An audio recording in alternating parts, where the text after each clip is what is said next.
If you've ever wondered why Gen X seems oddly unbothered by things that send other generations into meltdowns, the answer is simple. They were raised by absence, not maliciously, just practically. Their parents were navigating divorce, economic shifts, and the collapse of the single income household.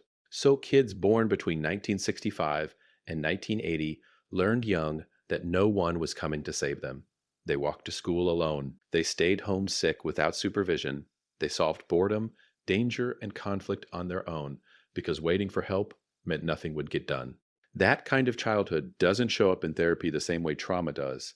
It shows up as competence, as quiet self reliance, as the ability to adapt without asking permission or waiting for instructions. Stay until the end of this video because once you understand how Generation X brains were shaped by being left alone, you'll see why this generation moves through chaos like it's just another Tuesday, while everyone else is still looking for a guide. Here's the thing. If you're Gen X, your childhood looked nothing like what came before or after. Boomers had stay-at-home mothers and structured after-school activities. Millennials had playdates, organized sports, and parents who scheduled every hour. Gen Z has smartphones, constant connectivity, and adults monitoring their every move online. But Gen X, you had a house key on a string around your neck and instructions to be home before the streetlights came on. That was it. Up to 40% of Gen X kids were latchkey kids, coming home to empty houses, letting themselves in, and spending hours completely alone. Not occasionally, every single day. Your parents weren't being neglectful on purpose. The economy had shifted. Divorce rates had doubled since the previous generation. More mothers were entering the workforce out of necessity, not choice. The infrastructure that had supported previous generations, the neighborhood networks, the extended family nearby, the single income stability had collapsed. And you were the generation caught in the middle of that collapse. So you adapted. You had to, because no one was coming to check on you. Let's talk about what that actually did to your brain. When you're a kid and you come home to an empty house, your brain has two choices: panic or problem solve.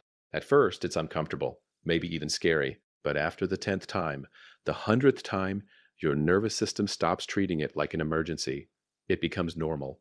And that normalization process builds something psychologists call distress tolerance. Most people today are raised in environments designed to minimize discomfort. If a kid is bored, parents hand them a tablet. If they're upset, an adult intervenes immediately. If they're struggling with homework, someone sits down to help. But Gen X didn't have that safety net. You were bored for hours with nothing to do, so you invented games, explored the neighborhood, or just sat with the discomfort until you figured out how to entertain yourself. You got into arguments with siblings or friends, and no adult stepped in to mediate. You had to negotiate, compromise, or learn to live with unresolved tension. You faced minor dangers, crossing busy streets, navigating unfamiliar areas, dealing with strangers, and you had to assess risk on your own. Every single one of those experiences was a repetition that trained your brain to handle uncertainty without external reassurance. That's why, as adults, Gen X tends to have a different relationship with stress than younger generations. You don't panic when plans change. You don't fall apart when things get chaotic. Your brain learned early that discomfort is temporary, that you can survive without immediate solutions, and that freaking out doesn't actually help. This isn't about being tougher or better. It's about wiring. Your childhood forced your brain to develop systems for emotional self-regulation because there was no one else to regulate you. You learned to calm yourself down, assess situations independently, and move forward without waiting for permission. That's not a personality trait. That's a cognitive adaptation to an environment that required it. Now let's talk about independence. Gen X is famous for being self-reliant to the point of seeming emotionally distant. You don't ask for help easily. You don't overshare. You handle problems quietly and expect others to do the same. Younger generations sometimes read this as coldness or lack of empathy. But it's not that. It's that your brain was trained to operate autonomously. When you were 8 years old and got locked out of the house, you didn't have a cell phone to call your parents. You had to figure it out. Climb through a window, wait on the porch, go to a neighbor. When you were sick and home alone, you learned to take care of yourself, make soup, take medicine, rest. When you had a problem at school or with friends, you worked through it on your own because telling your parents often meant nothing would change anyway. Over time, this built a mental model. You are responsible for yourself. not in a proud, individualistic way, in a practical, survival way. And that model stuck. As adults, Gen X tends to solve problems before mentioning them. You don't broadcast struggles on social media. You don't call five people for advice before making a decision. You assess, decide, act. That efficiency looks cold to people raised in cultures of constant sharing and processing. But to you, it's just how things get done. Here's where it gets interesting. Because Gen X was left alone so much, you also developed unusually strong pattern recognition skills. When you're navigating the world without an instruction manual, you start noticing what works and what doesn't. You watch how people behave and predict outcomes. You test strategies and remember which ones succeed. This kind of learning doesn't happen in a classroom. It happens through trial and error in real environments with real consequences.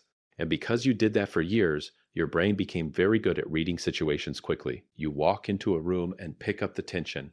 You hear someone's tone shift and know something's wrong. You see a system failing and immediately start thinking about how to fix it. That's not magic. That's pattern recognition built through years of having to figure things out alone. And it's one reason Gen X tends to be good in crises. You don't freeze, you don't wait for instructions, you scan, assess, and act, because that's what your brain was trained to do. But let's be honest about the cost, because this kind of childhood wasn't all positive. Growing up without emotional support, without consistent adults checking in, without a safety net when things went wrong, that leaves marks.